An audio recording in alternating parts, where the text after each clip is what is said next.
everyone. This is going to be part 3 of my favourite books. I've been doing a lot of reading this year, which makes me very happy that I've been getting back into it. So I wanted to share with you all of my favourite reads after my last favourite books videos, which if you haven't seen yet, I can leave links to in the description, which hopefully I'll remember to do because sometimes I forget to do that even though I say I will. First one I'm going to show you is super awesome, and if you're goth or even not goth, you've probably already heard of it or read it, but it is Lost Souls by Poppy Z. Brite. This book has a lot of vampires in it, but it's actually kind of different to the usual idea of vampires, where these ones are actually a separate breed. They're not human and they never were human. They don't turn people into vampires, they just are vampires. It does have a lot of sex and drugs in it, which if you know me, it really isn't my thing, but it actually does help to set the storyline and stuff and the backgrounds of all the people and everything. Guess what this book is about is a group of vampires, as I said before. There's Zilla, Malachi and Twig, and then there is Nothing, who is related to them, but I'm not going to tell you how because I don't want to spoil it, but you find out pretty quickly. And there's two main humans in it, which are Ghost and Steve, and they are part of a band which is called Lost Souls. And then that is Nothing's favourite band, and he wants to meet them, but he also meets the other vampires, and it turns into this big dramatic thing, and it's really good. Yeah, and I like it a lot. The next book is Century by Sarah Singleton. I've actually had this book for years and I never read it for some reason, and it's actually really good. This is about two sisters called Mercy and Charity who live in this big mansion, and it is always nighttime and they always fall asleep in the day and they just can't make it through the day awake, and so they're always living in the night, if that makes sense. And every day is the same, so it's kind of like Hedgehog Day, I guess, but goth version, maybe? Mercy begins to realise that everything is the same. Things start slowly changing and then completely throws off the whole routine of everything being the same and everything always taking place at night time, and it's just like everything that happens as she realises more and more that everything is the same, if that makes sense. This next book is by Neil Gaiman. It is The Ocean at the End of the Lane. This is the latest book that I've read and it is so amazing, as is everything by Neil Gaiman. I think he's probably one of my new favourite authors now. He's just so good. So this is about a man who sits by a pond and a big farmhouse, and he remembers a huge chunk of his childhood that took place around there. There's a lot of kind of magic in a way, sort of, and there's some quite scary parts and some really grim parts, and I don't really know how to explain it. A lot of stuff happens in it, but basically there's this nanny who comes to take care of this kid, which is this one, and she turns out to be really nasty and evil, so the kid has to try and get rid of her, but she's like really horrible, and she always knows where he is and she always manages to stop him from escaping the house and all of this stuff. He makes friends with this girl at the farmhouse which is nearby to him, who helps him get rid of the horrible woman and all of the other things. That's like the main thing, but there's other parts as well, and it's really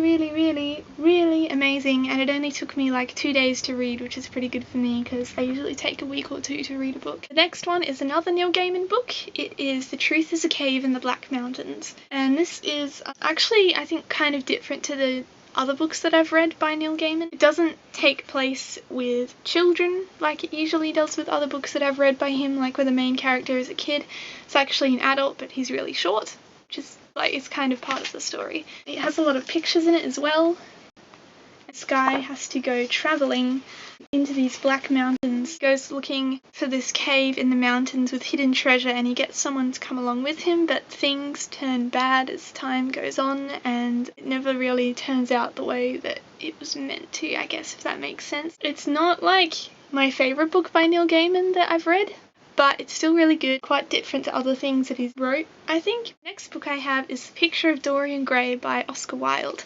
This is a really awesome book. I couldn't put it down. This is about a young man called Dorian Gray who gets his portrait painted for him by Basil Hallward, and he makes this sort of little wish that instead of him growing old and withered and such, things. The picture does instead, while he stays eternally young. But it turns out being a bit different to how he thought. It really changes him a lot. So the picture keeps changing and he gets a little bit freaked out and he puts the picture up into an attic, but he visits it every now and then and he gets like really worried about other people seeing it, so he tries to keep it secret and everything, but the whole thing just consumes him and it makes him go a little bit mad, I think. And it's a bit, not really scary, but it makes you a bit anxious in the fact that it kind of makes you look at yourself and consider these kinds of things, if that makes sense. Next book I have is The Tale of the Body Thief by Anne Rice. This is the 4th book in her Vampire Chronicles and probably my favourite. My favourite used to be The Vampire Lestat, but now I think it's this one. This is where Lestat wishes to be mortal again and he finds someone who can do that for him, but it's kind of a trick and I'm not going to say too much because I don't want to spoil it, but definitely doesn't turn out the way he thought that it would. It kind of makes you realise how dim mortality is, I guess, if there was a way to compare the two, even though immortality is likely fiction in this sense of it. It's all really quite awkward in a painful, anxiety-stricken way, and I ended up getting really annoyed and frustrated for Lestat. Next book is Cobwebs by Karen Romano Young. This is about a family of people who are related to spiders or have their own spiderness in them, I suppose you could say.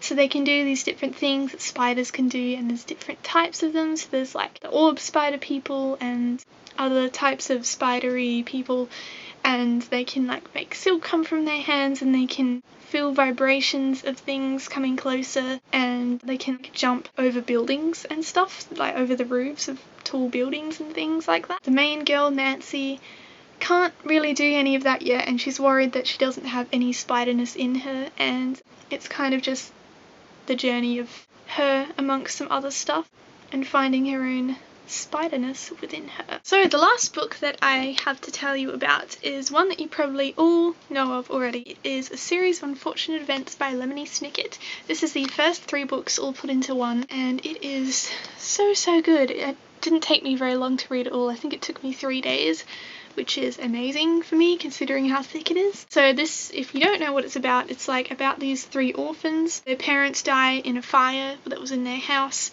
The orphans are put into the care of Count Olaf, but he turns out to be not very nice, so they get away from him, but he keeps coming back in all these different forms, and they meet all these strange relatives of theirs, but bad things keep happening, and it's just like this never-ending turmoil of horribleness that they have to deal with. But I would highly recommend this, even if you've only seen the movie or you haven't seen or read either. It's so good. It's so good. But anyway, that is all of my favourite books so far, well, part 3 of my favourite books. So thank you for watching. I hope you enjoyed. I'm sorry if I wasn't the best at explaining all of them. It's a lot to get my head to communicate. Thank you for watching, and I will see you next time.